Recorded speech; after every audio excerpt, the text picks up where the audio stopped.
నిజంగా బాబా జీవిత చరిత్ర చెప్పడం, బాబా లీలలు చెప్పడం, ఎక్కడెక్కడ కేకలేశారో దాని వెనకాతల దృష్టాంతాలు ఏమిటో ఏ స్థాయిలో వేశారో చెప్పవలసి వస్తే ఏ మామూలు మాటలా, సామాన్యమైన విశేషం అది.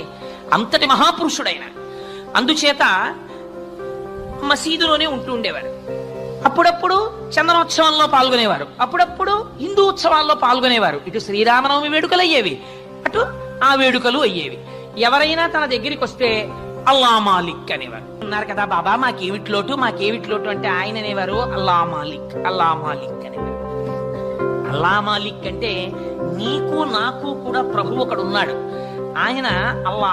అల్లా అంటే నామరూపాలతో మీరు ఏ రూపంతో పిలవండి, నేను చెప్పాను కదా అది బ్రహ్మము. నేను శివుడు అంటారు, వేరొకరు కృష్ణుడు అంటారు, వేరొకరు శ్రీ మహావిష్ణువు అంటారు, వేరొకరు అల్లా అంటారు, వేరొకరు ఇంకో పేరుతో పిలుస్తారు. ఏ పేరుతో పిలిచినా అది బ్రహ్మం. నామరూపాల స్థాయిలో దెబ్బలాడుకోవడం అసహ్యకరమైన విషయం.